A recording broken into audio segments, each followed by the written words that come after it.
बिस्मिल्लाहिर्रहमानिर्रहीम। अस्सलामु अलैकुम वरहमतुल्लाहि वबरकातुहू। कहते हैं पहले वक्तों में एक अराबी ने अपनी बीवी को तलाक दे दी। कुछ लोग इसके पास पूछने और सबब मालूम करने आए कि उसने तलाक क्यों दी। वो कहने लगा कि वो अभी इद्दत में है, अभी तक वो मेरी बीवी है, मुझे इससे रजू का हक हासिल है। मैं अगर इसके ऐब तुम्हारे सामने बयान कर दूं तो रजू कैसे करूंगा। लोगों ने इंतज़ार किया और इद्दत ख़त्म होगी और इस शख्स ने रजू नहीं किया।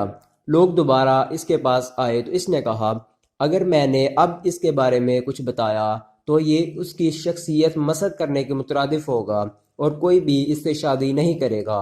लोगों ने इंतज़ार किया हत्ता कि इस औरत की शादी दोबारा होगी। लोग फिर इसके पास आए और तलाक का सबब पूछने लगे। इस अराबी ने कहा, अब चूंकि वो किसी और की इज्जत है और मरवत का तकाजा ये है कि मैं पराई और अजनबी औरत के बारे में अपनी जुबान बंद रखूं। क्या आज के दौर में ऐसे लोग हैं? बल्कि कहीं रिश्ता होने लगे तो बेशुमार गलतियां निकाल कर बता देते हैं और तलाक देने के बाद किसी जैली आमल के पास जाकर जादू करवा देते हैं कि मैं देखता हूँ कौन करता है तुझसे शादी। इसीलिए बेटियों की शादी वहाँ करें जहाँ लोग इन्हें इज्जतें समझें, ना कि वक्त गुजारी का जरिया। शुक्रिया तहरीर पढ़ने का और शेयर करने का।